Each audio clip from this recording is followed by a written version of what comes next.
ಶ್ರೀ ಶಬ್ಬೀರ್ ಅಹಮದ್ ಧಲಾಯತ್ ಪ್ರಭಾರ ಅಧ್ಯಕ್ಷರು ವಿಜಯಪುರ, ಬಾಗಲಕೋಟೆ, ಗುಲ್ಬರ್ಗ ಮತ್ತು ಬೆಳಗಾವಿ. ಬಬಲೇಶ್ವರ ತಾಲೂಕಿನಲ್ಲಿ ಎಐಸಿಸಿ ಮಾನವ ಹಕ್ಕುಗಳ ಸಮಾರಂಭವು ಶ್ರೀ ಶಬ್ಬೀರ್ ಅಹಮದ್ ಧಲಾಯತ್ ಅವರ ನೇತೃತ್ವದಲ್ಲಿ ಬಸವ ಭವನದಲ್ಲಿ ಯಶಸ್ವಿಯಾಗಿ ನಡೆಯಿತು.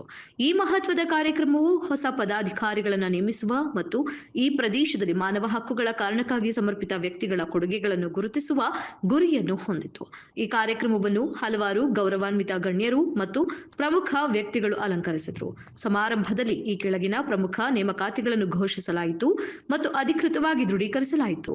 ಎಐಸಿಸಿ ಮಾನವ ಹಕ್ಕುಗಳ ಬಬಲೇಶ್ವರ ತಾಲೂಕು ಅಧ್ಯಕ್ಷರಾಗಿ ಲೋಕಪ್ಪ ಎಸ್ ಬೂದಿಹಾಲ್ ನೇಮಕವಾಗಿದ್ದು, ರಮೇಜಾ ಬಿ ಜಹರಿಗೀರ್ದಾರ್ ಅವರನ್ನ ಮಹಿಳಾ ಅಧ್ಯಕ್ಷರಾಗಿ ನೇಮಿಸಲಾಯಿತು. ಬಬಲೇಶ್ವರ ತಾಲೂಕು ಶಬ್ಬೀರ್ ಅಹಮದ್ ಧಲಾಯತ್ ಅವರ ಭಾಷಣ. ಶಬ್ಬೀರ್ ಅಹಮದ್ ಧಲಾಯತ್ ಅವರು ತಮ್ಮ ಭಾಷಣದಲ್ಲಿ ಮಾನವ ಹಕ್ಕುಗಳ ಮಹತ್ವ ಮತ್ತು ಪ್ರಜಾಪ್ರಭುತ್ವ ಮೌಲ್ಯಗಳನ್ನು ಕಾಪಾಡುವಲ್ಲಿ ಎಐಸಿಸಿಯ ಪಾತ್ರವನ್ನು ಒತ್ತಿ ಹೇಳಿದರು. ತಳಮಟ್ಟದಲ್ಲಿ ಪೂರ್ವಭಾವಿ ನಾಯಕತ್ವದ ಅಗತ್ಯವನ್ನು ಅವರು ಎತ್ತಿ ತೋರಿಸಿದರು ಮತ್ತು ಹೊಸದಾಗಿ ನೇಮಕಗೊಂಡ ನಾಯಕರು ಮತ್ತು ಜನರ ಕಲ್ಯಾಣಕ್ಕಾಗಿ ಸಮರ್ಪಣಾ ಭಾವದಿಂದ ಕೆಲಸ ಮಾಡುವಂತೆ ಪ್ರೋತ್ಸಾಹಿಸಿದರು. ಜಿಲ್ಲೆಯ ಹಿಂದುಳಿದ ವರ್ಗಗಳ ಕಲ್ಯಾಣ ಇಲಾಖೆ ವತಿಯಿಂದ ಹಮ್ಮಿಕೊಂಡಂಥ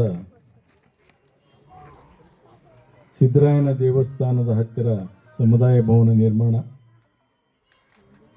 ಈ ಕಾರ್ಯಕ್ರಮದಲ್ಲಿ ದಿವ್ಯ ಸಾನ್ನಿಧ್ಯವನ್ನು ವಹಿಸಿದಂಥ ಶ್ರೀ ಶಶಸ್ಥಲ ಬ್ರಹ್ಮ ಗುರು ಸಿದ್ದೇಶ್ವರ ಶಿವಾಚಾರಿಗಳು, ಶ್ರೀ ಅನ್ನದಾನವೇಶ್ವರ ಸಂಸ್ಥಾನ ಮಠ ಹಿರೂರು ಇವರ ಪಾದಗಳಲ್ಲಿ ಅನಂತ ನಮನಗಳನ್ನು ಸಲ್ಲಿಸ್ತಾ,